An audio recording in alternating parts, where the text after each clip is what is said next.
سکتے ہیں کہ نہیں؟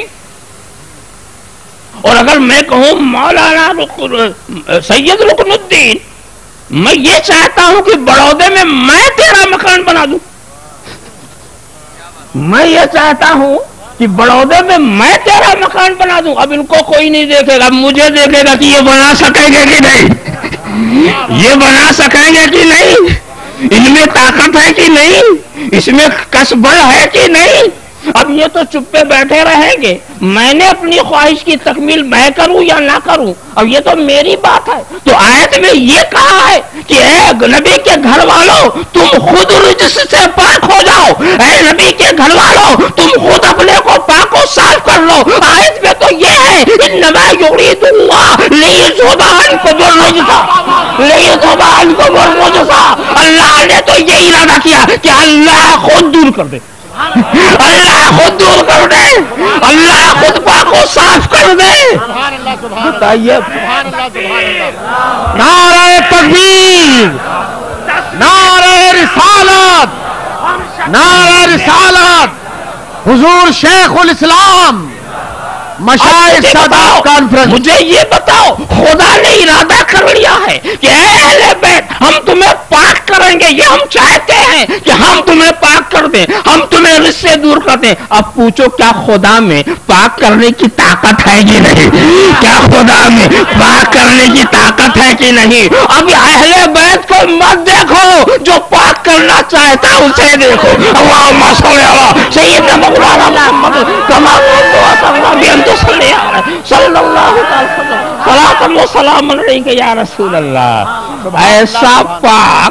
ایسا پاک میں آپ کو بتاؤں، یہ نسب دیکھیے ہماری 2 مجلسیں ہوئی ہیں، پچھلی شب ایک مجلس ہوئی وہ گھر والوں کی تھی، سبحان اللہ سبحان اللہ، ہمیں اپنا محاسبہ نفس ہم نے اس میں کر لیا، اپنے کو ہمیں کیا کرنا وہ ہم نے سمجھ لیا، وہ اپنے گھر والوں کی بات تھی، گھر والوں میں ہو گئی، وہ تو گھر والوں کی بات تھی نا۔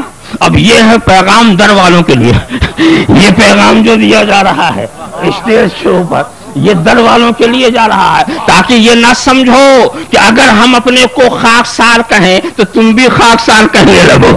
ایسا نہ ہو کہ اگر تم ہمارے اندر کچھ ہو دیکھو تو اپنی عاقبت خراب کرنے کا انتظام شروع کر دو، ایسی کوئی بات نہیں۔ تو نسب دیکھو، رسول کیا کہتے ہیں، کل نسب و سبب منقطع یوم القیامہ الا نسبی و سببی، سارے نسب اور سارے رشتے غلامی قیامت کے دن ختم ہو جائیں گے۔ قیامت کے دن میرا نسب باقی رہے گا اور میرا رشتے غلامی باقی رہے گا، میرا رشتے غلامی باقی رہے گا اور میرے نسب کے فوائد باقی رہیں گے، بقیہ سب منقطع، کوئی کسی کا پہچاننے والا نہیں ہوگا، کوئی کسی کا وہاں پہچاننے والا نہیں ہوگا۔ مگر ایک بات بتا دوں دوستو، رشتے غلامی قیامت میں کب فائدہ دے گا؟ جب رشتے غلامی کو تم یہاں بچا لو۔ رشتے غلامی کو اگر بچا کے لے گئے تو وہاں کٹے گا نہیں، جو یہی نہیں بچا سکا تو لے کے کیا گیا؟ کیا کہ رشتے غلامی کو بچانا یہ تمہارا کام ہے، اور نسب کی حفاظت کرنا یہ فضل ربی ہے۔ نسب کو بچانا وہ فضل رب ہے، رشتے غلامی کو بچانا یہ تمہاری اپنی ذمہ داری ہے۔ نسب جو ہے رشتے غلامی تو تم نے قائم کیا تو قائم ہوا نا، رشتے غلامی تم نے قائم کیا تو قائم ہوا، یہ تمہاری محنت کا ثمرہ ہے۔ نسب ہم نے خود نہیں بنایا اور خدا نے دے دیا، ہم نے خود نہیں بنایا۔ تو جو فضل سے ملے اس کا معاملہ اور ہے، جو محنت سے ملے اس کا معاملہ اور ہے۔ نہیں سنا بلکہ غور بھی کیا ہوگا کہ دیکھو مقام اونچا ملتا ہے علم سے بھی، عمل سے ملتا ہے کہ نہیں؟ ملتا ہے تقوی و طہارت سے، مگر تم نے اس علم والے کو نہیں پہچانا، اس عمل والے کو نہیں پہچانا جو 6 کروڑ برس تک عمل کرتا رہا، نہ علم کی کمی نہ عمل کی کمی۔ ابلیس محنت سے بڑھتا گیا اور پھر گروہ ملائکہ میں شامل کر دیا گیا۔ مگر نہ علم بچا سکا نہ عمل بچا سکا. ہوا. ایک بات بتاؤ کہ فرشتے تو بچ گئے، ابلیس نہیں بچا. فرشتے بچ گئے، ابلیس نہیں بچا. مختصر عرض کر دوں، ابلیس جہاں پہنچا تھا وہ اپنی محنت سے پہنچا تھا، اور فرشتے جہاں پہنچے تھے وہ خدا کے فضل سے پہنچے تھے. محنت والا نہیں بچا، فضل والا بچ گیا. اللہم صلی علی سیدنا مولانا محمد کما تحب و ترضی بہم تصلی علیہ. آپ اچھی طرح سے سمجھتے چلے جائیں، نسب کا معاملہ عجیب ہے، اور وہ بھی نبی کا نسب. یہ شرافت نبی کی ذات سے کہ نبی سے نسبت خدا نے دی، اس نے اپنے فضل سے دیا. نبی کے گھرانے میں خدا نے اپنے فضل سے پیدا کیا، تو اب وہ مقام بھی دے رہا. اب دیکھو سادات کے بارے میں علماء کے دو نظریات آئے.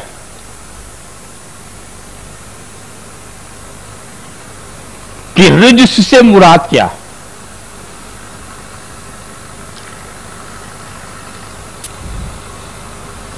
امام احمد رضا فاضل بریلوی علیہ رحمت و رضوان، انہوں نے رجس سے کفر مراد لیا.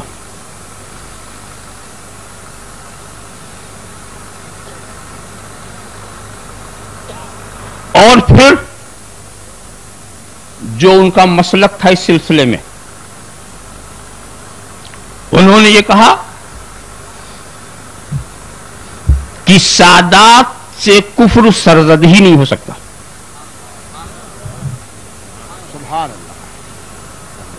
سادات سے کفر سرزد ہی نہیں ہو سکتا. مگر بدایون شریف کے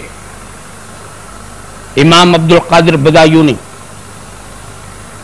ان کا کہنا یہ ہے کہ نہیں، صادر تو ہو سکتا ہے